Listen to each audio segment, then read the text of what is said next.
CNN News.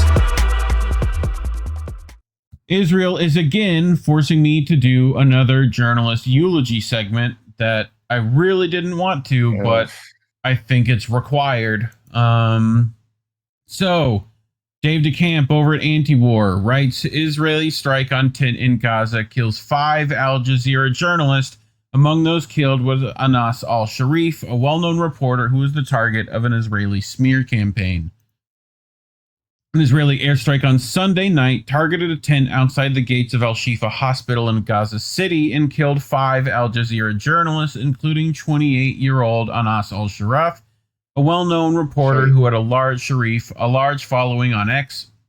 Al Jazeera said the other 4 journalists killed in the bombing were correspondent, and these names, I might just skip a couple, but Muhammad Karika and 3 cameramen, Ibrahim Zahir, Muhammad Nufal, and Momin Aliwa. 2 other people were also killed in the bombing. And just minutes before he was killed, al-Sharif said in a post on X that Israel was escalating its bombing of Gaza City. Relentless bombardment, he wrote, for 2 hours the Israeli aggression has intensified on Gaza City. So, Israeli forces deliberately targeted and killed these 6 journalists in their tents at the entrance of Al-Shifa Hospital in Gaza last night, right? And the one I didn't mention was Momin Aliwa, right? So, that was the one they found out later, right? Ibrahim Zahir had been reporting on Israel's genocide war on Gaza for nearly 2 years. After finishing his shifts as a journalist, he would volunteer as a paramedic alongside medical teams. He was among the journalists Israel assassinated inside a tent in a hospital yard. Right? So that's where they were staying. Here is translating Palestine. Martyr journalist Muhammad al-Khalid once shared the harsh reality of life in Gaza during the genocide. When asked what he had eaten that Friday, he answered nothing. Muhammad, we want you to tell us what you ate today. Nothing. For real, there's nothing. All the shops are closed. The stores are closed. There's no food, no drink, no flour. Country's on fire.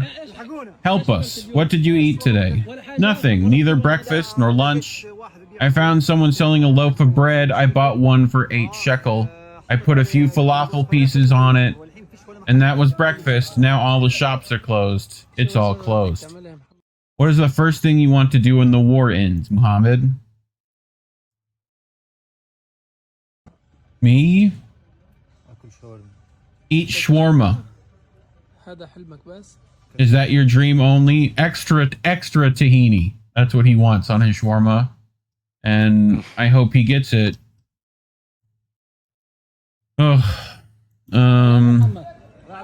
So there's that.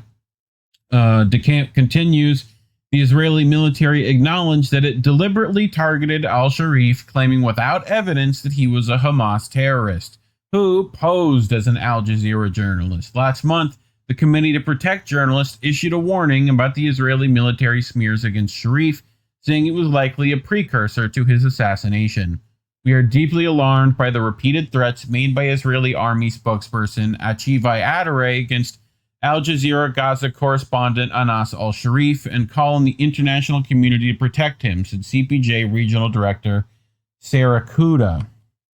Right? And here's the CPJ, right, statement.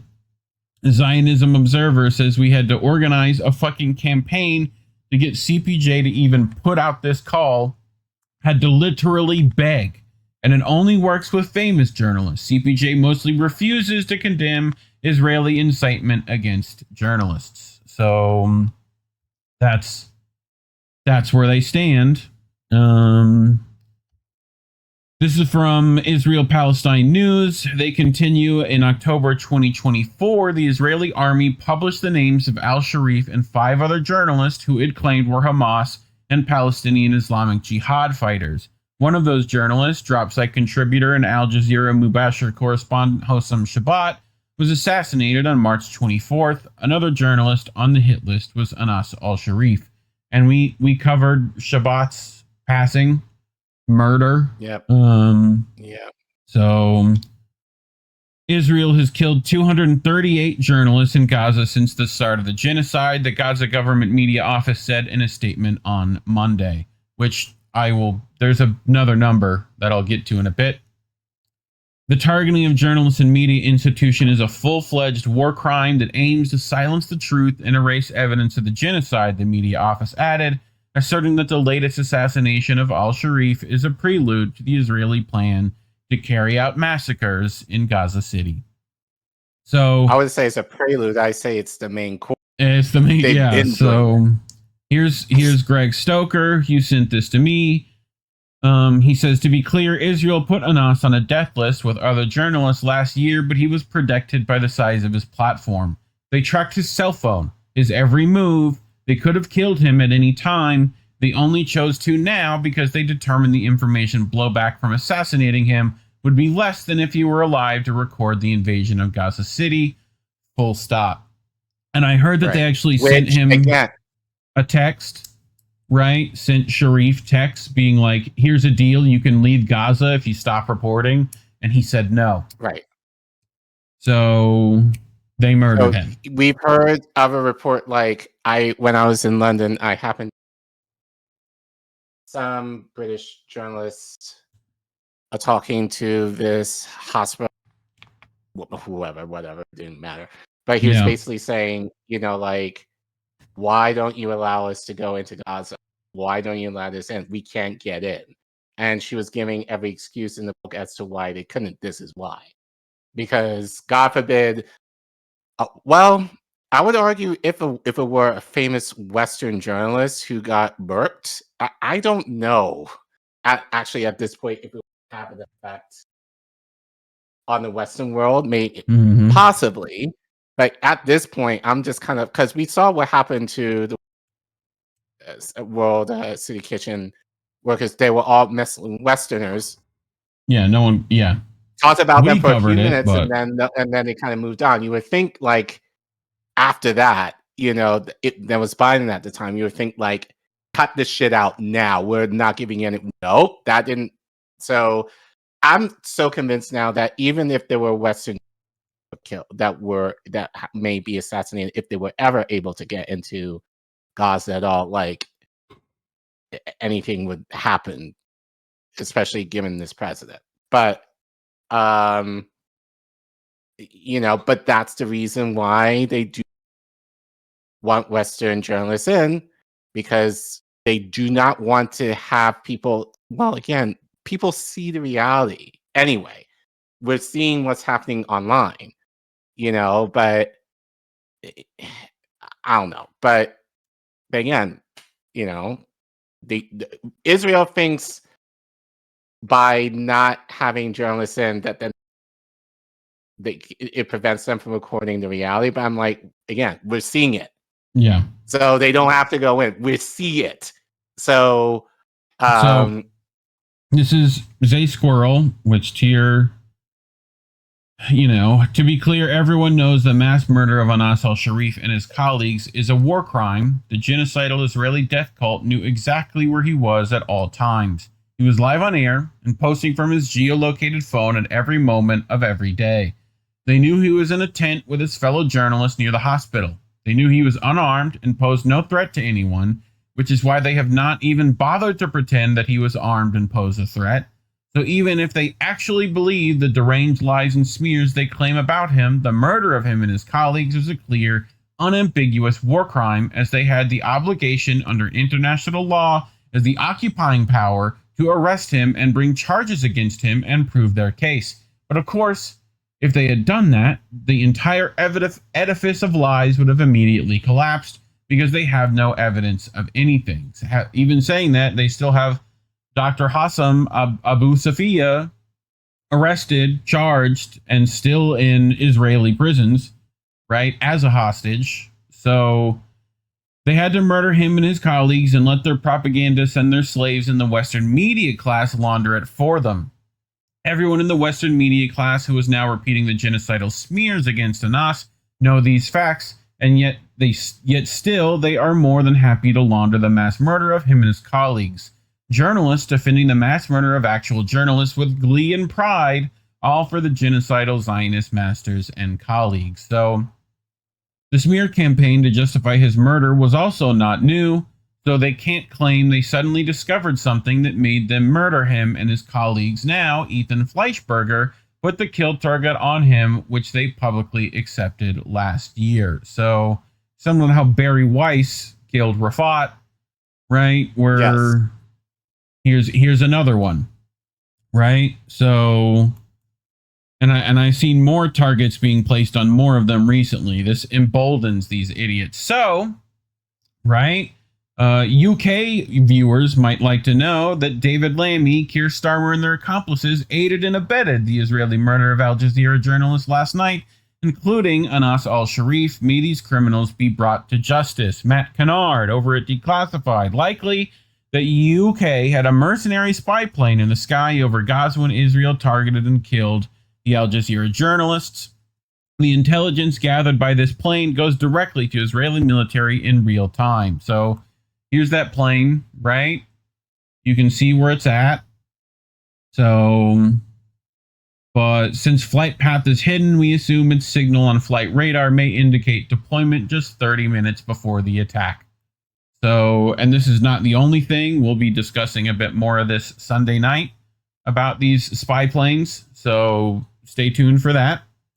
But again, not the first time al-Sharif has been targeted, right?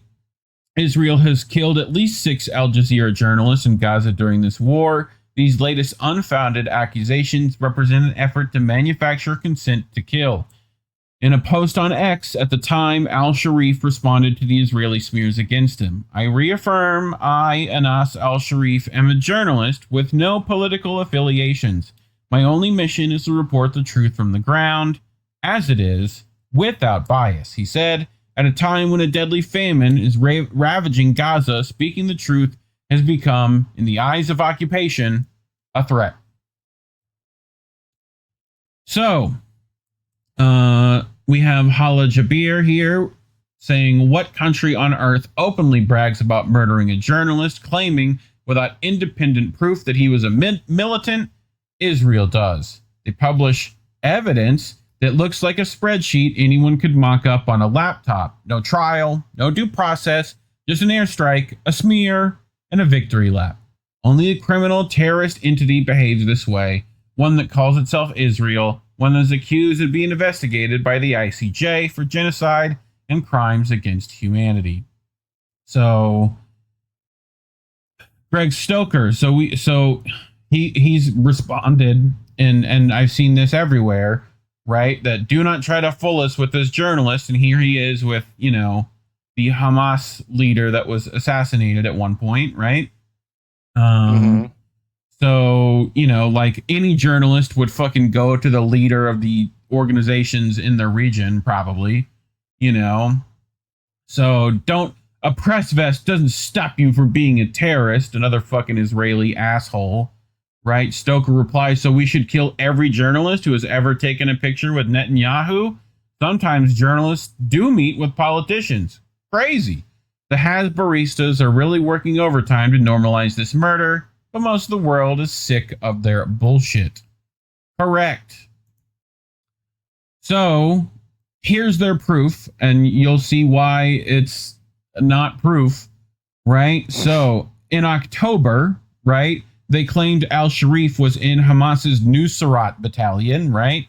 Well, guess what? Now they claim, this is their claim here, which I've translated for you people, that Hamas is in the Hamas East Jabalia battalion. So they don't even fucking get their story straight when they're lying, So this is from Sana Saeed, right? Particularly from M7MD Kurd, right, who writes, the instinct of many defenders of Palestinians is to dispel the connection between the slain Palestinian metal workers and their supposed political leanings, as if anywhere in the world these exist in isolation. While it is demanded of us to distance ourselves from the guerrilla fighters struggling against colonialism and occupation, Zionist soldiers, the colonizers and occupiers, can work without much irony or scrutiny in newsrooms and in media watchdog orgs. Take, for example, Axios political reporter covering Israeli affairs, Barak Ravid, who was, until March 2023, a reservist in the Israeli occupation forces while working for an international media outlet. Or the editor-in-chief of The Atlantic, Jeffrey Goldberg, who dropped out of his American university to volunteer in the IOF during the first Intifada. Then, during the course of his job as a so-called prison counselor at the notorious Kiryat Cap, lied to cover up to a friend who he witnessed beating a prisoner. Correspondents entangled with the Israeli army are not challenged on the basis of proximity to the conflict, let alone condemned to die because of their participation in or fondness of the Israeli military apparatus. They do not need to be humanized. So, yep. Right? So, our journalists in Gaza are entirely civilians wearing press helmets and vests, carrying cameras and pens, and are cold-bloodedly killed because they report the truth. Meanwhile, occupation journalists and some foreign reporters carry weapons, blow up homes, stand with the army during fighting, participate in incitement and killing, yet they are presented to the world as media professionals. So, I had a video with that, but it's fine. We get it. Why does Israel kill journalists in Gaza? Writes Elijah J. Magnier. Israel has imposed an almost total ban on foreign journalists entering Gaza except under tightly controlled military embeds. That leaves Palestinian reporters as the main source of on-the-ground documentation.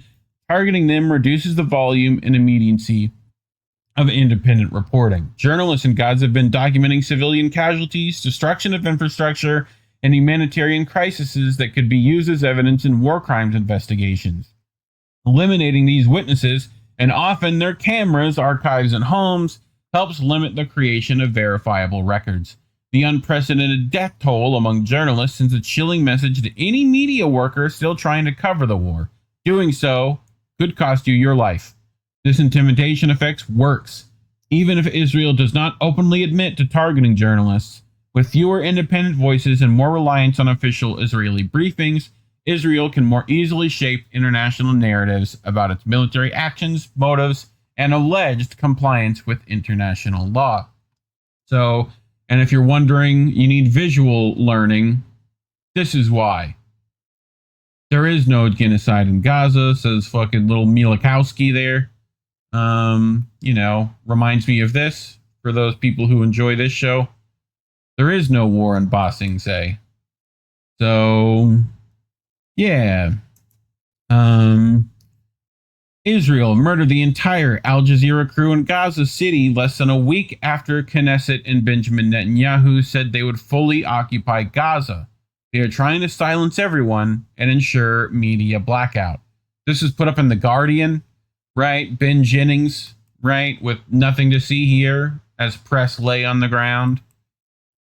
So, Gordon Dimmack, right? Speaking of media, been watching the BBC news coverage of this for the last few hours.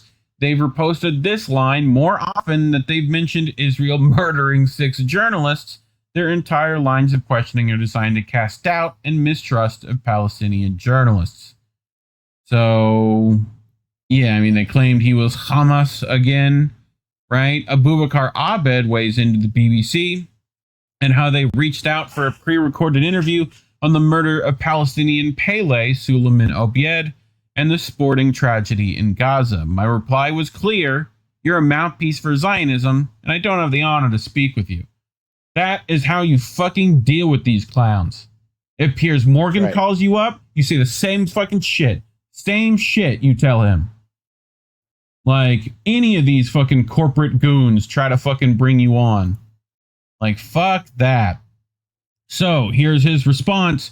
First, it's not a war in Gaza. It's a genocide. A Holocaust, even. Second, the BBC is a mouthpiece for Zionism and has oceans of the blood of my people on its hands. Third, it will never rest until I hold you accountable. We have everything documented and will raise a case against you in courts.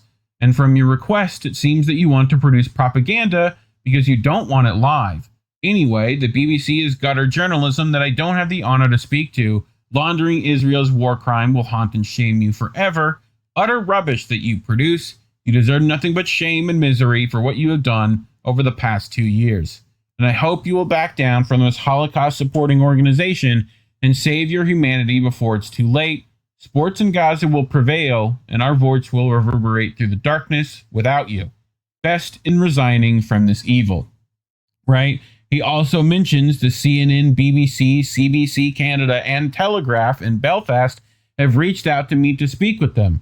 These channel outlets have no shame, all for pre-recorded interviews. It looked like it's standard they set when it comes to speak with Palestinians. Anyways, You know what I responded to them, but I am just saying these channels don't deserve our voice, and we have no honor to speak with them.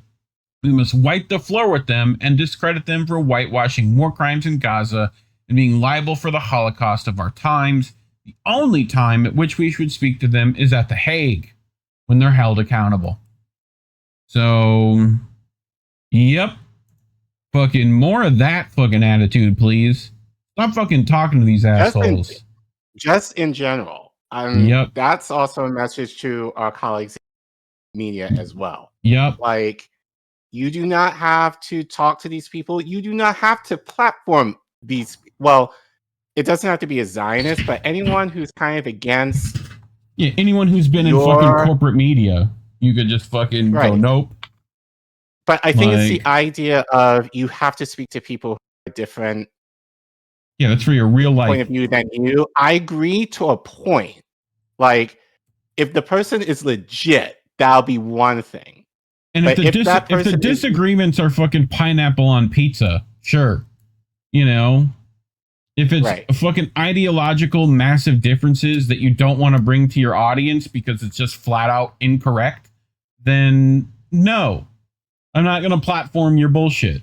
Or if they have questionable, like, motives, allegiances or motives that if you kind of bring them on, or if they bring, or if you platform them, that your audience might question you. Like, now this is not the day of, like, the age of Donahue, like, where back then he would have been able to have these conversations and people not necessarily think. And unfortunately, you know, in an ideal world, it really should be that. But unfortunately, like, given, and especially being online, like, you don't know who these people are. You don't know necessarily what they say or things that they might have done in the past that might come back up, and you kind of being unliable or on the hook, you know, like, just at minimum platforming them, or you going on their show to kind of talk about an issue. No, like, I don't think you have to do that. If anything, if you're going to try and talk to different points of view, talk to regular schmegular people. And that's my opinion. People who don't necessarily have a skin in the game and views or financial compensation or whatever else. Like, talk to regular people. Like, don't talk to, like, these big names online just because it'll give you more profile. Yup. You don't have to steal some fucking people's audience for yourself.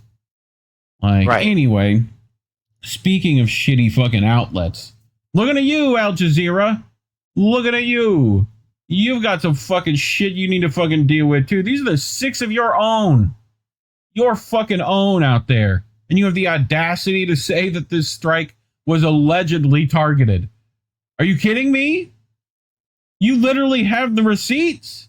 They sent you fucking texts. You know exactly what happened. But you can't even call it like it is. And then when channels actually take the fucking camera footage from these journalists, use them on their show to show people, I don't know, the bombing of a school in Gaza, you then come and copyright that channel. And you give them copyright strikes. Don't act like we don't fucking remember. We remember. Unbelievably bad. Al-Jazeera Arabic has just hosted an Israeli political analyst right after Israel killed its reporter Anza al-Sharif. Why the fuck are you talking to them anyway? Fucking disgraceful. Guess what? That guy, he's an anti-Palestinian genocide supporter who says there's no hunger in Gaza. Hamas steals the food. That's who you fucking brought on, Al Jazeera. What are you fucking doing? The fuck? Anyway, so you're not the only one, Al Jazeera, that's fucking dog shit on this, right? New York Times. What to know about Al Jazeera, the broadcaster targeted by Israel? Here I am having to defend you, Al Jazeera, doing your job for you, right? Abu Toha says, what the fucking shit, NYT? Just within 24 hours after 6 Al Jazeera journalists were killed, New York Times published this. Who wrote it? An Israeli writer. The blood of the journalists is still fresh in the journalists' graves. Blood is on the New York Times' hands. They're not the only one. Here's fucking Bild over in Germany with their shit, right? Literally the fucking best-selling newspaper in Germany and Europe pulling this nonsense. Okay? Yeah. So BBC with their shit, right? IDF accused Al-Sharif of posing as a journalist, yada yada, this shit, right? Again, BBC is the official Israeli channel, must be crushed as a way to our freedom. Normal Island News responds, you don't understand. This journalist that Israel killed was a terrorist. So were the other 230 journalists. So were all the doctors and the aid workers. So were all the ambulance crews.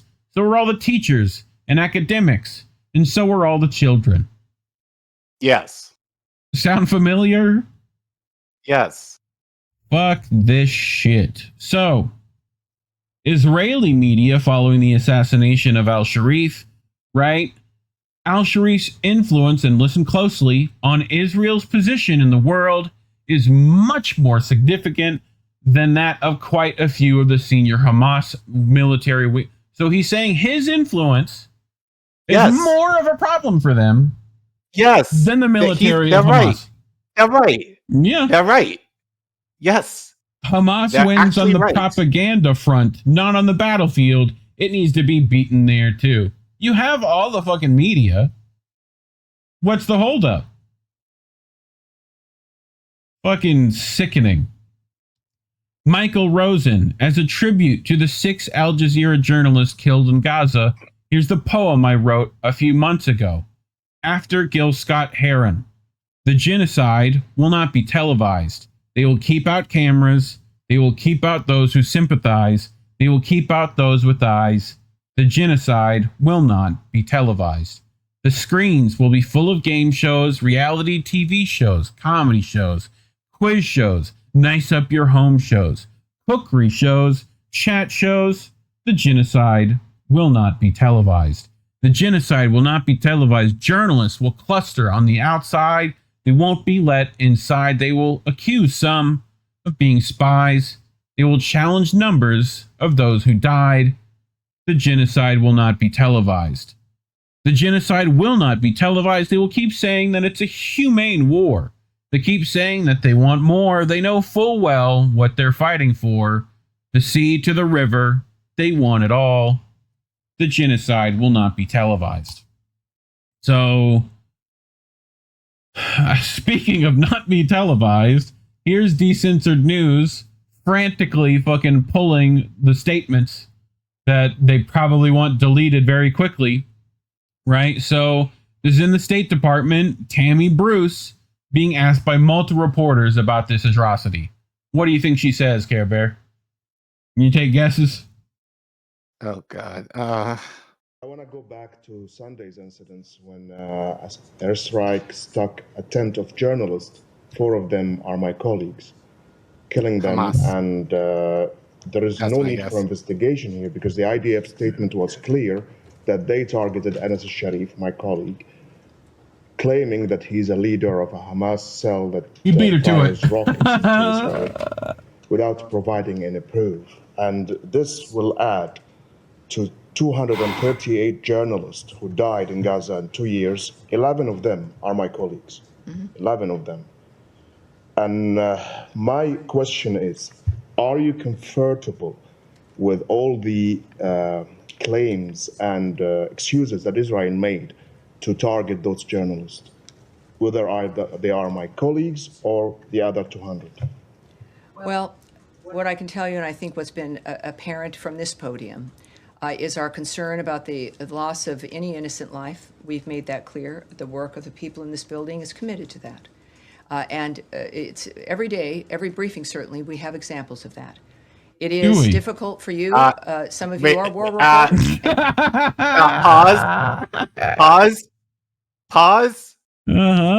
Pause. How? How? Like, if you're talking about the aid, like, no. If you're talking, no. Give examples, lady. Yeah. Fucking okay. God. And you go into those zones, and I respect that immensely.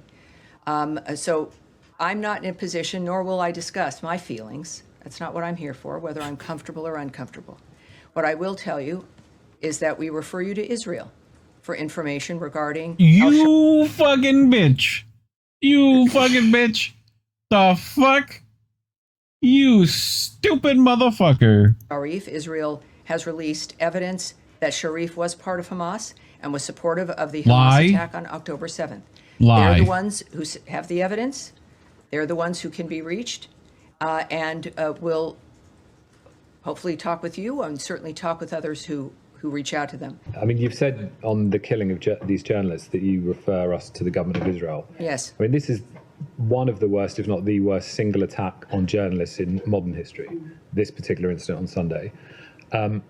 As of all the journalists being killed, probably many of them by American weapons that are supplied by the US. Well, let's not. I'm sorry. I respect you enough to know to not project. Shut that down. Shut that down. Shut that down. Let's leave that out. The majority of weapons that are used have been supplied by the United States, courtesy of the US taxpayers. So there is a very strong accountability issue for the American government. So on this instance, has there been any internal process to look at what happened and to see whether it was within the laws of war? Well, obviously, there's many internal processes. I'm discussing with you a suggestion about who to reach out to, who has the answers for you. And that is due to the fact that, more than aware, of course there's internal processes, which I will not be discussing with you because of the nature of them and the importance of the diplomatic work that is continuing to this day to stop that carnage. Is there an internal process on this particular incident? I'm not going to discuss the details for you. Yes, ma'am. Thank you. On Gaza, Israel has been blocking foreign reporters from entering Gaza unless they are under Israeli military escort. Pay attention to this bit. Press Israel to allow foreign journalists, including American journalists, by the way, to enter Gaza? Well, we're of course leaving that to the government of Israel. We are not going to tell them what to do or inform them how to handle the decisions they've made. Just as again, a reminder that it is a war zone, and countries are going to make decisions about who they allow in and who they don't, and that's up to Israel. And on the killing of Al-Jazeera journalists came as Israel openly prepares to occupy Gaza City. Has the Trump administration given the Israeli government a green light for this widely condemned plan? Do you support or oppose? Well, I would say you should contact the White House regarding their posture and what the president has said not what you or not said in that regard. Okay. Fine. Husseini, you know what to ask this week, I guess. Tammy at the State Department is doing a great job upholding the long bipartisan tradition of being a soulless, uninformed, sycophantic sociopath in the spokesman position. T-Lav weighing in. Oh, God. So, remember what I said to remember about that foreign press thing, right? Mm-hmm. Here's the fucking deal. The Israeli occupation is entering a new stage of shifting the genocide narrative as it announces plans to finally allow international journalists into Gaza. For nearly 2 years of barring them, it is simultaneously carrying out mass killings of local Palestinian journalists, the very witnesses who have been living and documenting its crimes since day one, by erasing their voices and replacing them with voices it can control Israel is literally trying to rewrite history. And guess who's going right along with that fucking plan? This fucking dickhead, Mahmoud Abbas of the fucking PA, who eats their goddamn own. Fucking disgrace. Right? He's asking, take with you 100 journalists from your countries and put them here. Because apparently Palestinian journalists aren't as credible. Somehow. Right. Anyway, so The Onion, Israel accuses Al-Jazeera of being mouthpiece for journalists. Gordon Dimmack, who's reminding you that Haaretz is not The Onion, replying, Israel knows killing journalists won't be as easy once foreign press enter Gaza. Again, they're trying to make this the plan. And like, well, as long as Israel accepts that. But how effective is that going to be, though? I'm not sure. No, because they're going to bring in fucking BBC reporters who are going to fucking two-state the shit at best. You know. Like, we know how this fucking works. Anyway. So, this is, remember we talked about Dr. Hassoum Abu Safia. Here is Anas meeting with him. Right? This is bearing witness, Qureshi, right? Who says he had millions of followers on social media with footage and updates frequently picked up and cited by regional and international outlets in a war zone. That kind of reach makes fabrication almost impossible. Too many eyes were on him. Too many cross-checks. So here's where they buried him, right? This is the state of graves in Gaza. Right? A cinder block and a piece of tile painted. Right? So, this child is journalist Anas al-Sharif during Israel's 2008 and 2009 bombing of Gaza. At the time, he was just a boy watching reporters in action, dreaming of one day becoming one himself. He grew up without comfort or privilege, only in the harsh reality faced by every Palestinian child living under the occupation. So you can see him in the crowd right there. So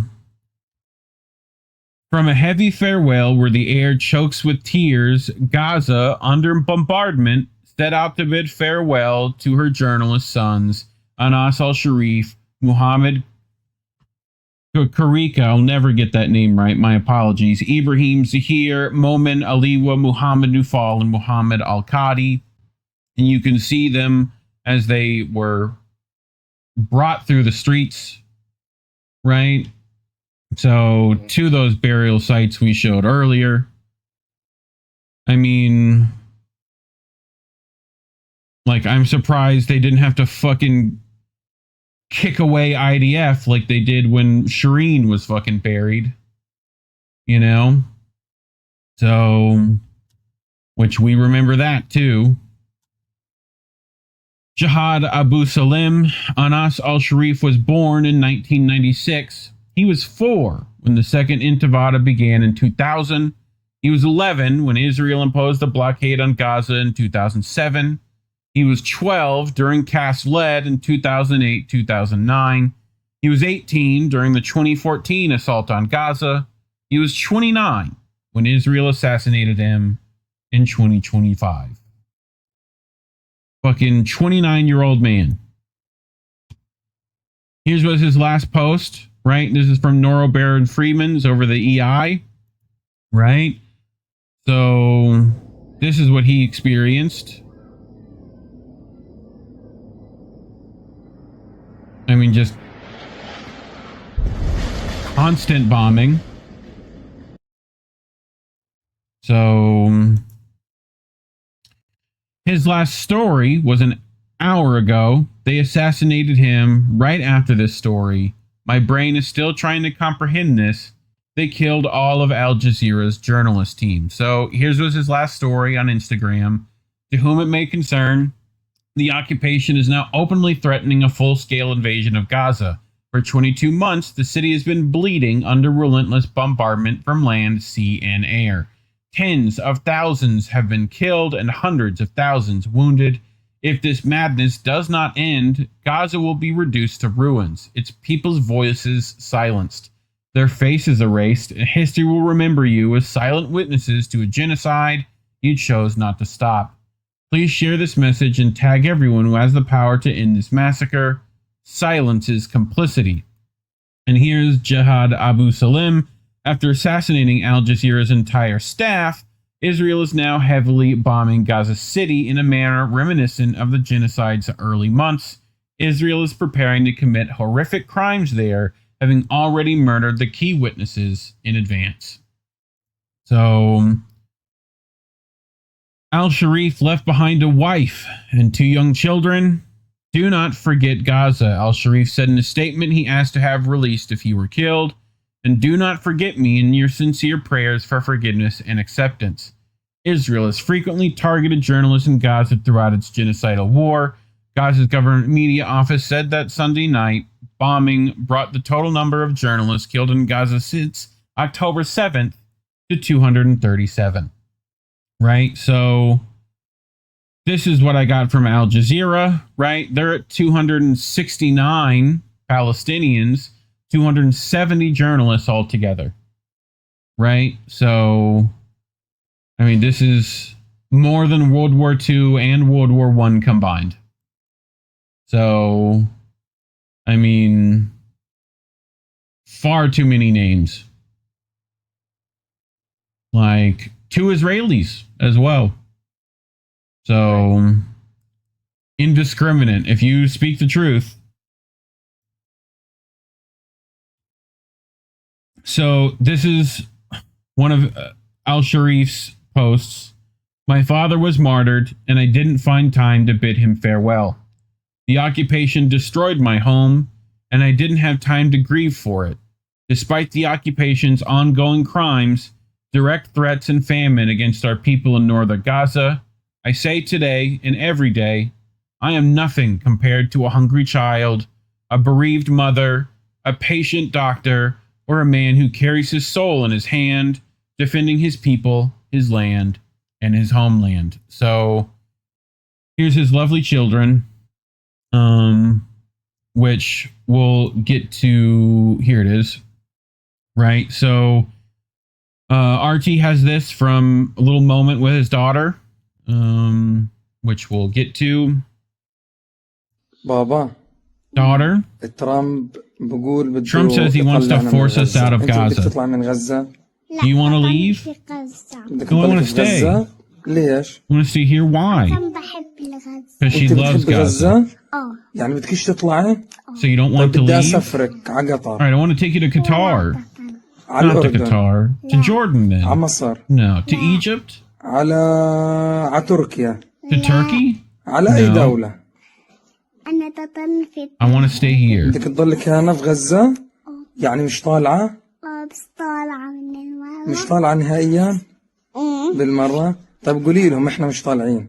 احنا بس طالعين. صامدين هان. صامدين هان. يا روحي. Fucking adorable. That child now is fatherless. Anas al-Sharif's wife wrote, Sham is so attached to Anas that she doesn't leave him during coverage. She looks for him everywhere. And when she hears his voice on the radio, she comes as if hearing it for the first time. One day, Sham will stand behind the camera and carry on the path of her father, Anas. Probably. So, just to finish, we'll get to his last words. But I just wanted to bring this little bit of art that I found appropriate. So this is narrated by Stephen Kwok Vo. So this is his will that he asked people to put out. Right? So we'll listen to his words. A lot of y'all know me for my voice. So this is me using it. This is the final word from Anas al-Sharif, a journalist in Gaza who was murdered this morning, targeted and killed by the Israeli army. This is my will and my last message. If you have received those words, know that Israel has succeeded in killing me and silencing my voice. The beginning of peace, mercy, and blessings of God be upon you. God knows that I have done all my effort and strength to be a support and a voice for my people.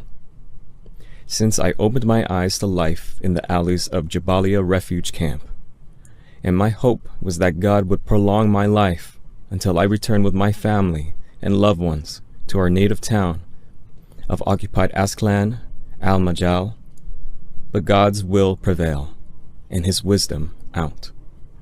I have experienced pain in all its details.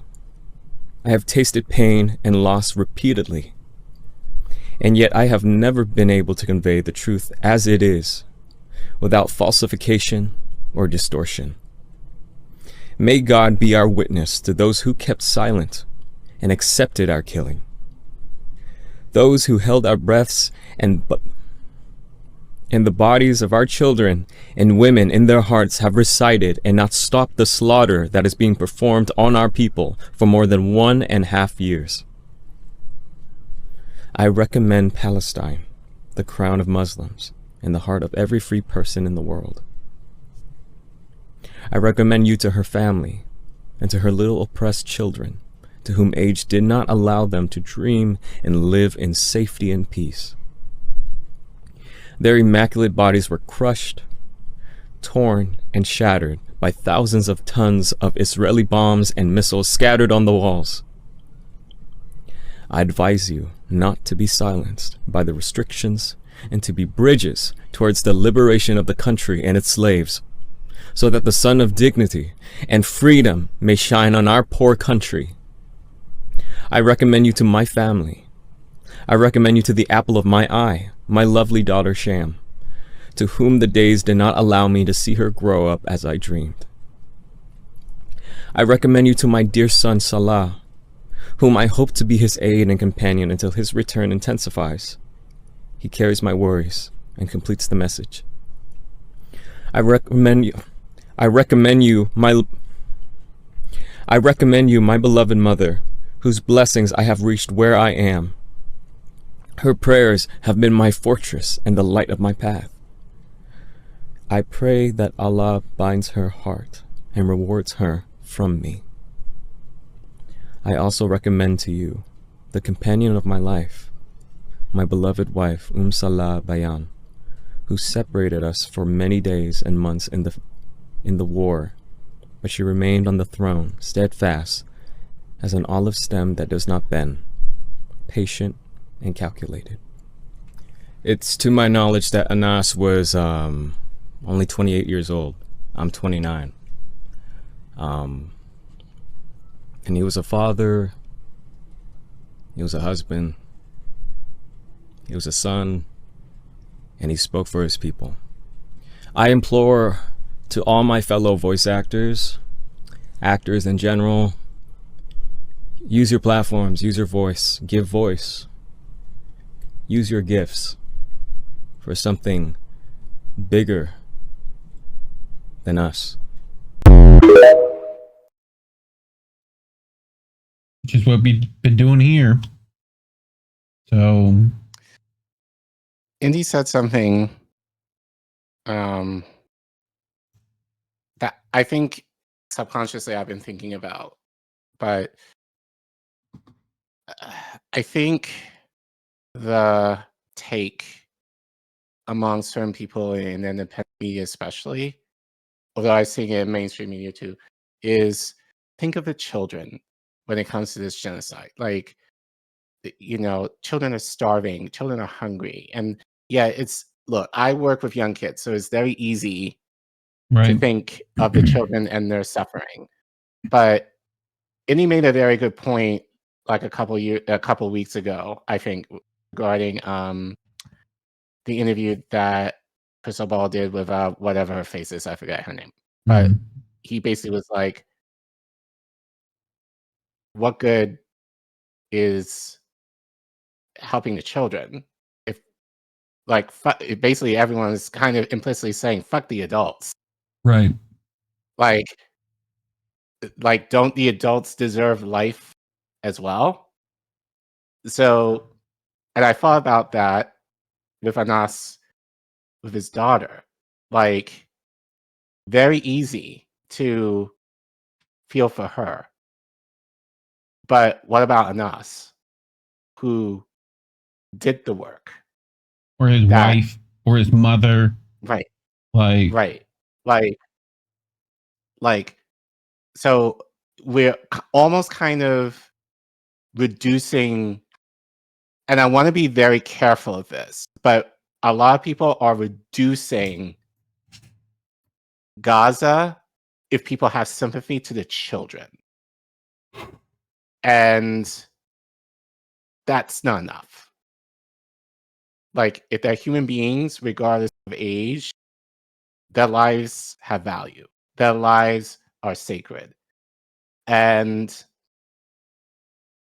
because what good is it to protect the children when the adults are gone?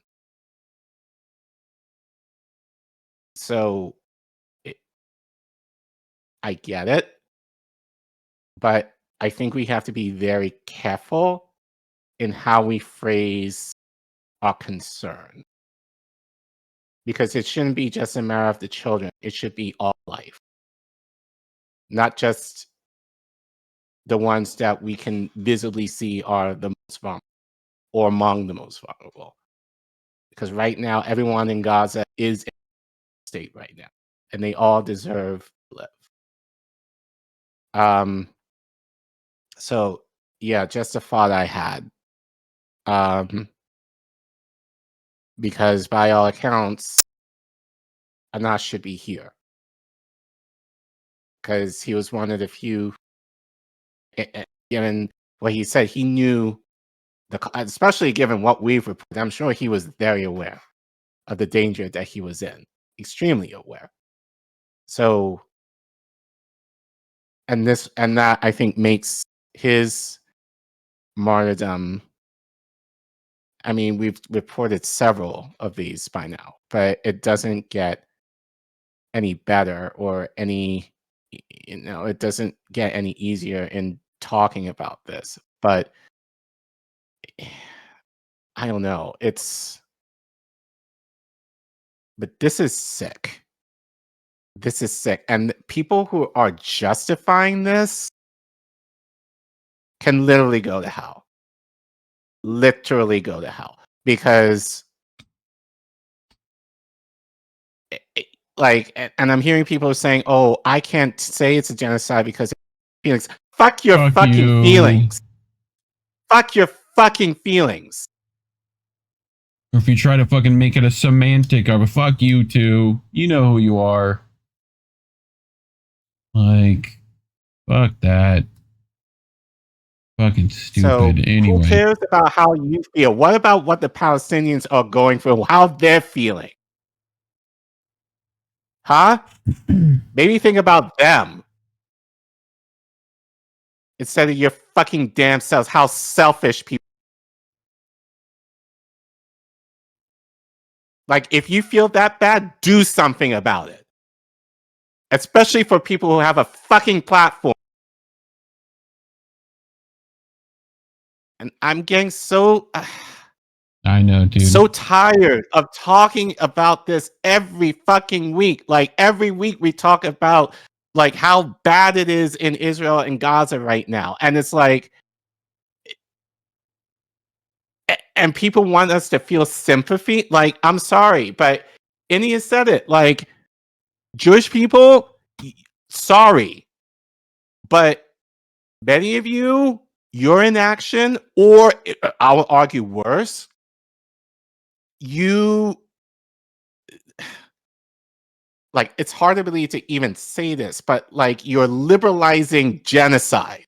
Meaning, like, oh, I get what's going on. I don't like it, but, you know, we have to try and get them aid and all this other kind of bullshit. The aid is not getting in. They're still starving by the hand of Israel. We talked about this. Like, even if they get food now, it's too late. Yeah.